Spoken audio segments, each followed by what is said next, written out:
नमस्कार दोस्तों, पुनः आप लोग के समक्ष एक नया वीडियो लेके आया हूँ। और आज का जो वीडियो है अभी जो काफ़ी इम्पोर्टेंट है। मैंने इससे पीछे ये वीडियो से पहले मैंने मौलिक अधिकार से ही संबंधित डाला हूँ। जाके नहीं, आप लोग यदि ये वीडियो नहीं देखे हैं तो इस वीडियो देखने से पहले आप सबसे पहले प्ले लिस्ट में जाइए और मौलिक अधिकार से संबंधित जो पहला वीडियो डाला गया है उसको देखिए, क्योंकि उस वीडियो में मैंने आप लोग को मौलिक अधिकार का बेसिक पॉइंट बताया था, किस तरह से मौलिक अधिकार एग्जिस्टेंस में आया, किस देश से लिया गया हुआ था, क्या क्या चीज़ में इस चीज़ का व्याख्या किया। काफ़ी मैंने लगभग 18 से 20 मिनट का लेक्चर है, अब जाके वहाँ देखिए। ये वीडियो जब देख लेंगे ना तो ये वीडियो जो हमारा एक और इस पर संबंधित मौलिक अधिकार से संबंधित एक वीडियो और आ गया दोस्तों, वो देखिएगा तो पूरे संविधान में जितने भी मौलिक अधिकार की व्याख्या किया गया है, जिक्र किया गया है, आप सारी मौलिक अधिकार को अच्छे से समझ पाएंगे। चलिए फिर मैं आप लोग को एक इम्पोर्टेंट बात ये कहना चाहता हूँ दोस्तों, आप लोग वीडियो को देखते हैं मगर वीडियो को देखने के बाद आप लोग शेयर नहीं करते हैं, सब्सक्राइब नहीं करते हैं, स्किप कर देते हैं। तो सबसे पहले आप लोग को हार्टली रिक्वेस्ट है, तो वीडियो को थोड़ा सा सब्सक्राइब कीजिए, शेयर कीजिए और व्हाट्सएप फेसबुक ग्रुप में आप इसको डालिए। इससे क्या होगा, जो ज़रूरतमंद बच्चे हैं जिसको इसको लाभ उठाना चाहता होगा दोस्तों, उसको आसानी वे से एक यूट्यूब के माध्यम से एक अच्छे चैनल मिल जाएगा और अपना बैठे बैठे जो बड़े बड़े संस्था में जाने के बाद जो ढेर सारा पैसा देने के बाद जो शिक्षा ग्रहण कर पाएगा वो उसको यूट्यूब पर फ्री में मिल जाएगा। इसलिए दोस्तों मैं बार बार आप लोगों से रिक्वेस्ट करता है, प्लीज़ वीडियो को सब्सक्राइब कीजिए, शेयर कीजिए और ज़रूरतमंद तक बच्चे को पहुंचाने का काम करें। चलिए हम लोग आगे चलते हैं। तो हमारा ये फंडामेंटल राइट है। छोड़ो दोस्तों, मैं संविधान की सीरीज में भारतीय राज्य व्यवस्था और संविधान से संबंधित मेरा ये वीडियो सीरीज चल रहा है, उसमें लगभग 8 से 10 वीडियो मैंने डाला हूँ। अगला ये वीडियो है। तो इसी क्रम में एक मेरा मौलिक अधिकार फंडामेंटल राइट है अनुच्छेद 12 से 35, मैंने काफ़ी जिक्र किया है इसके पीछे वाला वीडियो में। आइए हम और 1 बाय 1 मेरे पास कहे थे पिछले वीडियो में, जब मूल संविधान बना हुआ था, जब संविधान की कंस्ट्रक्ट हुआ था, हमारे देश में लागू हुआ था, पूरा का पूरा 7 मौलिक अधिकार हम लोग को मिला हुआ था। बट 1978 में 44वां संविधान संशोधन के अंतर्गत संपत्ति के अधिकार को खत्म कर दिया गया और वह संपत्ति का अधिकार मौलिक अधिकार को न होकर कानूनी अधिकार का दर्जा दे देता है। छोड़ो दोस्तों, उसी अब 6 मौलिक अधिकार जो बचा हुआ है इसको काफी डिटेल्स में हमको 1 बाय 1 अनुच्छेद को देखना है, उसके अंदर जाके देखना है, झांकना है हम लोग को क्या पावर मिला है मौलिक अधिकार के रूप में। उसी सिलसिला में, उसी क्रम में हमारा ये वीडियो है। अब चलिए समानता का अधिकार, राइट टू इक्वालिटी। तो राइट टू इक्वालिटी पहला हम लोग का अधिकार जो मिला हुआ है, इसके अंतर्गत कुल 5 अनुच्छेद है, 5 अधिकार मिला हुआ है, उसको हम जिक्र करते थे। चलिए, समानता का अधिकार के अंतर्गत 14 से लेकर 18 तक है दोस्तों। इस अनुच्छेद 14 में क्या कहता है, तो कहा गया है कि अनुच्छेद 14 में भारतीय संविधान में भारत के सभी नागरिकों को कानून की नजर में एक समान माना गया है। ऐसा नहीं है, भारत का जो संविधान है ना, जितने भी भारत का जनसंख्या 135 करोड़ मान के चलिए अभी, तो 135 करोड़ जनसंख्या के लिए सबके लिए कानून बराबर है, चाहे हम गरीब आदमी क्यों ना हो, चाहे कोई अमीर आदमी क्यों ना हो, कोई उच्च जाति का कोई ना हो, कोई भी धर्म का कोई ना हो, सबके लिए कानून बराबर है। यदि आप कानून की नजर में कोई भी छोटा और बड़ा नहीं है, तो वो जो दिया गया है अनुच्छेद 14 में, तो कानून के नजर में सभी बराबर है। किस अनुच्छेद के तहत में, तो अनुच्छेद 14। तो भारत के सभी नागरिकों को कानून के नजर में एक समान माना गया, चाहे महिला हो चाहे पुरुष हो। अलग बात है उसको कुछ अलग दिया जाता है, मगर कानून के नजर में सब एक समान है। अलग आइए अनुच्छेद 15, इसके द्वारा सामाजिक भेदभाव को समाप्त करने का प्रावधान, जैसे जाति, धर्म, लिंग, आवास और संप्रदाय के आधार पर सामाजिक भेदभाव को खत्म कर दिया गया है दोस्तों। मतलब क्या, समाज में यदि कोई दो समाज में है, एक समाज है इसमें 2 धर्म के व्यक्ति रहते हैं, ऐसा नहीं है, वहाँ भेदभाव नहीं किया जा सकता है। लिंग मतलब कोई महिला है, कोई पुरुष है, कोई लड़का है, लड़की है, इसके आधार पर हम लोग विभेद नहीं कर सकते हैं, इसके साथ हम कुछ भी अलग नहीं कर सकते हैं। इसका जाति की बात होता है तो एक समाज में रहने के बाद एक गाँव में बहुत सारी तरह की जाति रहते हैं संवैधानिक रूप से, तो उन लोग को भी कोई छोटा कोई बड़ा नहीं, संविधान के अनुसार एक समान का दर्जा दिया गया है दोस्तों। वही कहा जाता है, ये अनुच्छेद 15 में जिक्र किया गया है। तो दोस्तों अनुच्छेद 14 कहती है कानून के नजर में जितने भी इंसान हैं सब एक समान है, और कहता है अनुच्छेद 15 और संवैधानिक रूप से अनुच्छेद 15 में सामाजिक भेदभाव नहीं होनी चाहिए, चाहे कोई भी जाति का हो, कोई भी लिंग का हो, कोई संप्रदाय का हो, कोई भी आवास पे भी नहीं हम लोग कर सकते हैं। हम लोग भारत के लोग हैं। यदि हमारे बिहार में यदि कोई दूसरे राज्य के व्यक्ति आते हैं तो कोई विभेद नहीं होने चाहिए। हम लोग यदि कहीं बिहार से यदि किसी दूसरे राज्य में जाते हैं तो वहाँ पर भी स्थान के आधार पर हम लोग विभेद नहीं कर सकते हैं। चलिए, अवसर की समानता अनुच्छेद 16 बहुत इंपॉर्टेंट है, पूछा जाता है। अवसर की समानता अनुच्छेद 16 में जिक्र किया गया दोस्तों। आर्थिक क्रियाकलाप एवं रोजगार के में समान अवसर, लेकिन पिछड़े वर्ग जैसे एससी, एसटी, ओबीसी, ईबीसी महिलाओं के समाज के मुख्य धारा में लाने के लिए आरक्षण का प्रावधान किया गया। दोस्तों, अनुच्छेद 16 के तहत समाज में जितने भी व्यक्ति हैं, चाहे कोई भी धर्म के हो, कोई भी जाति को हो, उसको रोजगार में समान अवसर, जैसे मान के चलिए गवर्नमेंट का कोई वैकेंसी निकलता है तो कोई भी व्यक्ति हो, सिर्फ भारत के नागरिक हो या बिहार से संबंधित बिहार का नागरिक हो, बिहार का व्यक्ति हो, तो उसके लिए सभी इंसान के लिए अवसर की प्राप्ति होती है। ऐसा नहीं तो ये उच्च जाति के हैं, ये महिला है, ये पुरुष है तो उसी के लिए फॉर्म फिलअप होगा, ऐसा नहीं है। तो आर्थिक क्रियाकलाप एवं रोजगार में समान अवसर की व्यवस्था किस अनुच्छेद के तहत किया गया दोस्तों? तो यह है 16 के अंतर्गत। लेकिन हमारे ही समाज में देखा जाता है एससी, एसटी, ओबीसी, ईबीसी या आर्थिक रूप से पिछड़ा हुए समाज के लिए सरकार ने व्यवस्था किया गया तो नहीं, इसको भी कुछ आरक्षण की व्यवस्था किया गया दोस्तों। इसको विशेष रूप से महत्व दिया जाता है, इसके लिए सीट की व्यवस्था किया जाता है। क्यों? क्योंकि समाज में मुख्य धारा से ये लोग पीछे हैं, पीछे नहीं रहे, उसके लिए मुख्य धारा में लाने के लिए उसको आरक्षण के माध्यम से उसको आगे बढ़ाने का व्यवस्था किया गया है। आरक्षण के माध्यम से ये आगे बढ़े, इसलिए अवसर की समानता के साथ साथ उसके मुख्य विशेष रूप से इस पर ध्यान दिया गया है सरकारों के द्वारा संवैधानिक रूप से। इसलिए एससी, एसटी, ओबीसी, ईबीसी महिलाओं को मुख्य समाज के मुख्य धारा में लाने के लिए आरक्षण का प्रावधान किया गया दोस्तों। आइए, अस्पृश्यता या छुआछूत का अनुच्छेद, ये बहुत इंपॉर्टेंट है दोस्तों, किसी भी एग्जामिनेशन के लिए पूछा जाता है। किस अनुच्छेद के तहत भारतीय संविधान में छुआछूत को या अस्पृश्यता को खत्म कर दिया गया? तो 1917 अनुच्छेद 17, इसे नागरिक संशोधन अधिनियम भी कहा जाता है। इस अनुच्छेद के तहत छुआछूत को समाप्त कर दिया गया। जैसे समाज में बहुत तरह का इंसान होता है, कहता है, यानी जो प्राचीन काल में जैसे वैदिक काल में, अब आइए बीच में बहुत सा मध्य काल में छुआछूत का प्रचलन काफी था। उस छुआछूत जब भारत स्वतंत्र हुआ तो जब ये संविधान सभा की गठन किया गया तो उसमें यह निर्णय ले लिया गया। तो भारत में जो अभी आधुनिक भारत है, अभी वर्तमान भारत की स्थिति में छुआछूत को नहीं होनी चाहिए। कोई उच्च जाति, कोई निम्न जाति नहीं, इंसान होना चाहिए, नागरिक होनी चाहिए।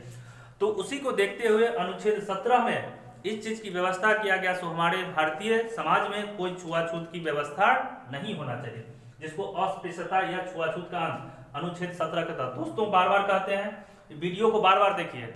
आशा करते हैं आप बार बार, एक बार, दो बार देखेंगे तो जितने भी पॉइंट मैं बोल रहा हूँ ना, आपको याद ऑटोमेटिक हो जाएगा।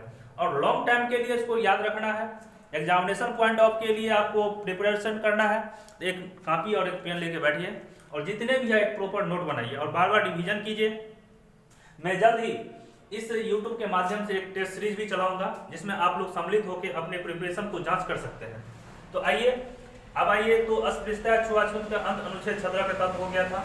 अब उपाधियों का अंत, जब भारत स्वतंत्र नहीं हुआ था तो अंग्रेजों के द्वारा हमारे भारतीय नागरिक को खान, सर, राय बहादुर की तरह बहुत सारा उपाधि दिया जाता था। मगर जब हमारा भारत संविधान तैयार हुआ, भारतीय संविधान तैयार हुआ, तो ये सभी उपाधि को अंत कर दिया गया। साथ साथ और व्यवस्था किया गया।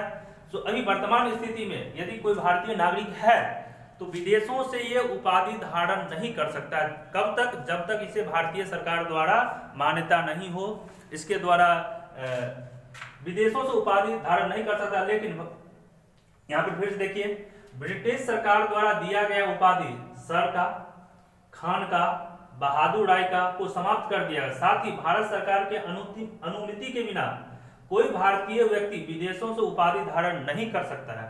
लेकिन इस अनुच्छेद 18 के तहत ये सब उपाधि को बाहर रखा गया, जैसे भारत रत्न, भारत विभूषण, भारत पद्म भूषण, पद्मश्री, जैसे हम लोग को सैनिक के द्वारा, सैनिक को जो अदम्य साहस से कोई काम करते हैं, वीर गति को प्राप्त करते हैं, उसके परिवार को, उसके लिए बहुत सा सैनिक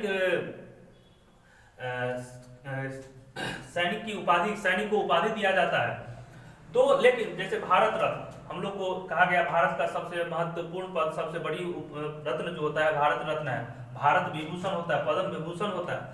तो ये जिसको मिलता है वो अपने नाम के पीछे लगा सकता है। जैसे भारत रत्न डॉक्टर राजेंद्र प्रसाद उनको मिला हुआ है, तो हम लोग कह सकते हैं भारत विभूषण, पद्म विभूषण, पद्मश्री इस अनुच्छेद से, इसको परिधि से बाहर रखा गया। किस अनुच्छेद से? अनुच्छेद 18 से। मगर जब आप खान, सर, बहादुर, वो अंग्रेजों के द्वारा जो आपको दिया गया हुआ है, तो खान, सॉरी दोस्तों समस्या आ गया था। अब आगे, तो अब आज चलते हैं, ये हमारा समानता के अधिकार खत्म हो गया दोस्तों, राइट टू इक्वालिटी। अब हम लोग चलते हैं राइट टू फ्रीडम, स्वतंत्रता का अधिकार, राइट टू फ्रीडम, और अनुच्छेद 19 से लेकर 22 तक। इसके अंतर्गत हम लोग आप देखते हैं, चलिए इस स्वतंत्रता के अंतर्गत, स्वतंत्रता के अधिकार के अंतर्गत एक महत्वपूर्ण शब्द है वाक बोलने की स्वतंत्रता। दोस्तों काफी इंपॉर्टेंट है, पूछा जाता है वाक या बोलने की स्वतंत्रता भारतीय संविधान में किस अनुच्छेद के तहत दिया गया था? अनुच्छेद 19। अब अनुच्छेद 19 के अंतर्गत 19A में एक व्यवस्था किया गया प्रेस की स्वतंत्रता। प्रेस मतलब होता है जैसे हम पेपर में लिखते हैं, बोलने के माध्यम से, लिखने के माध्यम से, तो इसी में अनुच्छेद 19A में प्रेस की स्वतंत्रता दिया गया। तो यही पूछ दिया जाता है प्रेस की स्वतंत्रता किस अनुच्छेद में दिया गया है? तो 19A। यह ऑप्शन के हिसाब से निर्भर करता है, यदि 19 अनुच्छेद 19 दिया है, 20 दिया है, 21 दिया है, 22 दिया, और पूछ दिया प्रेस की स्वतंत्रता किसके अंतर्गत है? तो 19A, 19। मगर ऐसा नहीं है, 19A, 19B, 19C, 19D, और प्रेस की स्वतंत्रता किसके अंतर्गत आएगा? तो अनुच्छेद 19।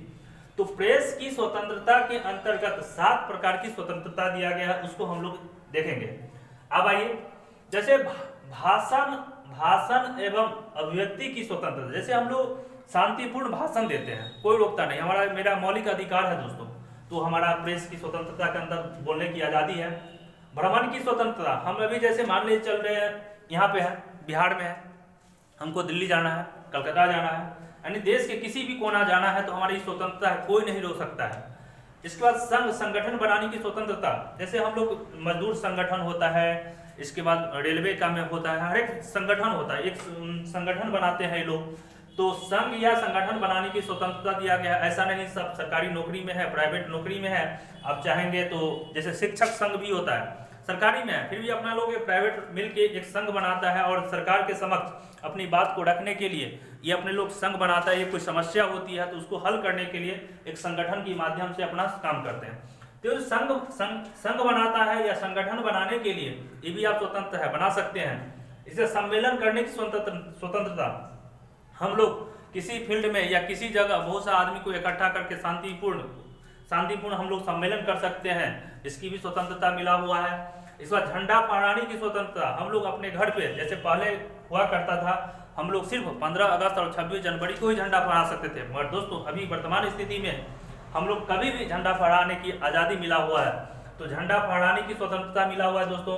व्यवसाय करने की स्वतंत्रता, देखिए जैसे हम लोग कोई भी जाति को कोई भी व्यवसाय कर सकते हैं, इसमें ऐसा नहीं है तो इस पे सरकार के द्वारा बैन लगाया है, आप इस तरह की व्यवसाय नहीं कर सकते हैं। तो व्यवसाय करने की स्वतंत्रता, निवास करने की स्वतंत्रता, यदि कोई व्यक्ति दिल्ली के हैं, वो चाहेंगे मुंबई में रहने के लिए तो आज़ादी है, वहाँ रह सकता है, क्योंकि ये भी स्वतंत्रता मिला हुआ है।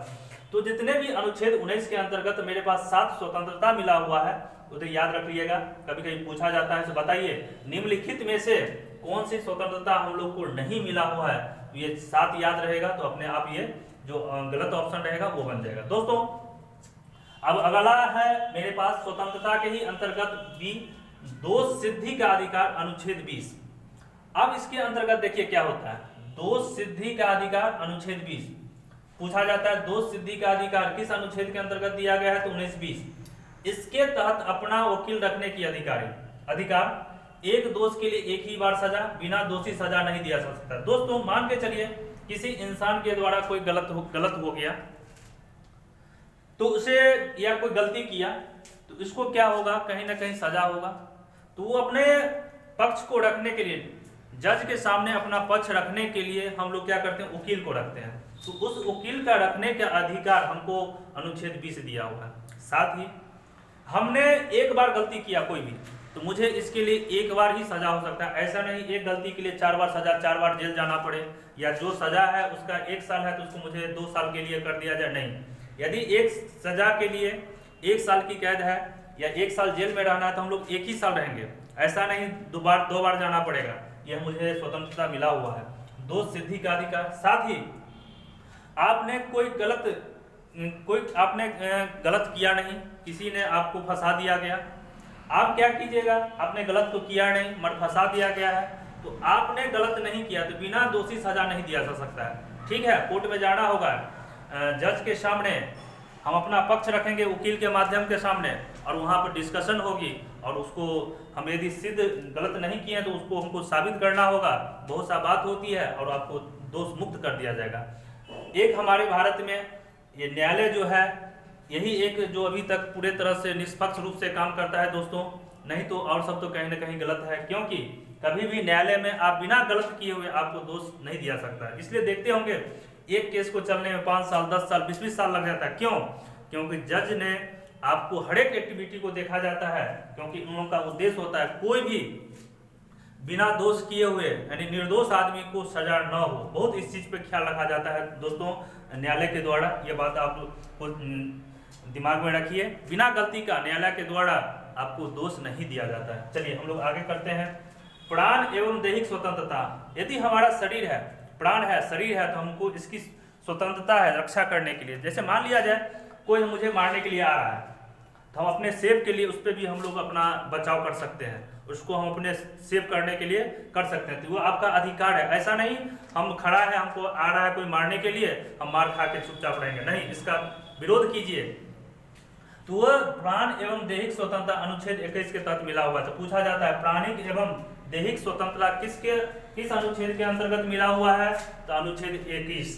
किसी भी व्यक्ति को अपनी प्राण एवं शरीर की रक्षा करने का अधिकार दिया गया है। इसलिए देखिएगा कोई 2 पक्ष है, झगड़ा होती है तो केस होता है, हम लोग फिर न्यायालय में जाते हैं, दोनों पक्ष की बात सुना जाता है। तो उसमें एक पक्ष कहता है सर ऐसा नहीं था, मुझे ये मारने के लिए आया, मैंने बचाव के लिए इसका विरोध किया, मैं इसको मारा नहीं। और वहाँ पर देखा जाता है, काफ़ी डिस्कशन होती है, और जो पहला बार वार किया था उसको दोषी होता है, और जो दूसरा बार यदि अपने बचाव के लिए कुछ ऐसा करता है तो उसको दोष मुक्त कर दिया जाता है दोस्तों। क्यों? क्योंकि अनुच्छेद 21 में इस चीज का जिक्र किया गया है, जो किसी भी व्यक्ति को अपनी प्राण एवं शरीर की रक्षा करने का अधिकार है। एक बार दोस्तों क्वेश्चन पूछा हुआ यूपीएससी में, यदि कोई लड़की या कोई लड़का अपने मन से गार्जियन के बिना परमिशन से किसी लड़का और लड़की से शादी करती है तो किस अनुच्छेद के तहत, मर्द एज होने चाहिए 18 और 21 से क्रॉस होना चाहिए, तो किस अनुच्छेद का ये पालन किया है? तो अनुच्छेद 21 के तहत। क्योंकि इसकी अपनी प्राण और शरीर की रक्षा करना है, अपना खुद निर्णय लेना है, तो वो अपना मन से शादी कर सकता है, मगर एज 18 और लड़की के लिए 18 और लड़का के लिए 21 क्रॉस होनी चाहिए, तब जाके ये अपना मन से शादी कर सकता है। तो वो प्राण एवं दैहिक स्वतंत्रता के अंतर्गत अनुच्छेद 21 का अनुसार इसने शादी किया। चलिए दोस्तों, आशा करते हैं आप लोग ये सभी टॉपिक को समझ रहे होंगे, याद भी हो रहा होगा। यदि कोई समस्या होती है दोस्तों, मैं बार बार कहती है, यदि कमेंट बॉक्स में जाइए, मुझे कमेंट कीजिए सर इस तरह की समस्या है, तो मैं उसको पूरी सुधारने की कोशिश करूंगा। साथ साथ यदि कोई आपका नजदीक एग्जामिनेशन आ रहा है दोस्तों और आपको कोई टॉपिक पे पकड़ नहीं है, तो मुझे कमेंट कीजिए सर इस टॉपिक पे वीडियो बनाया जाए, तो मैं कोशिश करूंगा जल्द से जल्द इस टॉपिक पे वीडियो बना के आप लोगों के समक्ष रखा जाए। अब आइए, स्वतंत्रता के अधिकार के अंतर्गत ही एक अंतिम पॉइंट है गिरफ्तारी से संरक्षण का अधिकार, अनुच्छेद 22। पूछा जाता है किस अनुच्छेद में गिरफ्तारी से संरक्षण के अधिकार के अंतर्गत रखा गया है? तो कहिएगा अनुच्छेद 22। फिर से गए, गिरफ्तारी से संरक्षण का अधिकार किस अनुच्छेद के तहत मिला हुआ है? तो अनुच्छेद 22। इसमें क्या होता है दोस्तों, किसी भी व्यक्ति को गिरफ्तारी के एवज में संरक्षण का अधिकार, साथ ही गिरफ्तार किया गया व्यक्ति को 24 घंटे के अंदर सक्षम अधिकारी या न्यायालय के समक्ष प्रस्तुत करना अनिवार्य है। दोस्तों, इसका कहना यह हुआ, आपने कोई दोषी व्यक्ति है, किसी ने किसी आदमी को मारा, पीटा या कोई ऐसा गलत काम किया जो दोषी है, तो वो पुलिस के द्वारा जब इसको पकड़ा जाएगा ना, इसको अरेस्ट किया जाएगा ना, तो 24 घंटा के अंदर उस व्यक्ति को किसी समक्ष अधिकारी के पास उससे संबंधित अधिकारी या न्यायालय में उसको प्रस्तुत करना होगा 24 घंटा के अंदर। यदि 24 घंटा के अंदर नहीं करता है ना न्यायालय के पास, तो वह दोषी, इस पे पुलिस पे कार्रवाई हो जाती है। तो वो कहीं ना कहीं, क्योंकि मैंने गलत किया, हो सकता है 24 घंटा के अंदर मुझे प्रस्तुत नहीं करे, हमको खाने पीने के लिए समस्या हो रही है, मैंने दोषी हूँ, ठीक है मैं दोषी हूँ, मैंने गलत काम किया, तो मुझे कोर्ट के अपना अंदर ले लेगा और कोर्ट न्यायालय अपना उसके अनुसार अपना उसको दोष देगा। ऐसा नहीं इसको फ्री नहीं छोड़ेगा, इसको फिर खाना पीना रहने की पूरी व्यवस्था करेगा। तो वो भी मेरा स्वतंत्रता है, मुझे ये अधिकार मिला है, मौलिक अधिकार है। तो किसी भी व्यक्ति को गिरफ्तारी के एवज में संरक्षण का अधिकार दिया गया। संरक्षण मतलब अब एक जेल है, ठीक है, जेल है, तो जेल में क्या होगा, कोई दोषी अब एक पूर्ण तरह से सुरक्षित हो जाता है, इसको खाने की व्यवस्था किया जाता है, कपड़ा दिया जाता है, रहने की व्यवस्था किया जाता है। तो ये मेरा मौलिक अधिकार है, मुझे संरक्षण ही दिया गया है। तो पूछा जाता है, तो गिरफ्तारी के संरक्षण से संबंधित अनुच्छेद 22 में इस चीज का जिक्र किया गया है दोस्तों। साथ ही गिरफ्तार किया गया व्यक्ति को 24 घंटे के अंदर सक्षम अधिकारी या न्यायालय के समक्ष प्रस्तुत करना अनिवार्य है। कोई भी दोषी व्यक्ति हो, मैं फिर वो बोल रहा हूँ, कोई दोषी व्यक्ति है, इसको अरेस्ट किया गया, तो ऐसा नहीं आप जाके इसको थाना में 4 दिन तक बंद करके रख लीजिए, नहीं, उसको 24 घंटा के अंदर आपको कोर्ट में, जो आपका न्यायालय है, पास का न्यायालय है या जिस क्षेत्र में आपका न्यायालय पड़ता है, वहाँ 24 घंटा के अंदर जज के सामने प्रस्तुत करना होता है। और फिर वो खुद डिसीजन लेते हैं जज साहब, इसको क्या करना जाए, जेल भेजा जाए या इसकी बात को सुना जाता है, उसके बाद वो अपना निर्णय लेते हैं। दोस्तों आशा करते हैं मौलिक अधिकार के अंतर्गत मैंने 2 टॉपिक पर भी डिस्कशन किया, समानता का अधिकार, राइट टू इक्वालिटी, और स्वतंत्रता का अधिकार, राइट टू फ्रीडम। अगला टॉपिक मेरा अभी और है, मौलिक अधिकार के अंतर्गत जो रेस्ट बाकी है उसका वीडियो बहुत ही जल्दी मैं आप लोग के समक्ष रखूंगा। और फिर मैं पुनः आप लोगों को कह रहा हूँ, वीडियो को सब्सक्राइब और शेयर कीजिए, व्हाट्सएप फेसबुक ग्रुप में डालिए, और आपने वीडियो को अंत तक देखते हैं उसके लिए काफ़ी खुशी होती है, इसके लिए काफ़ी धन्यवाद। Thank you very much.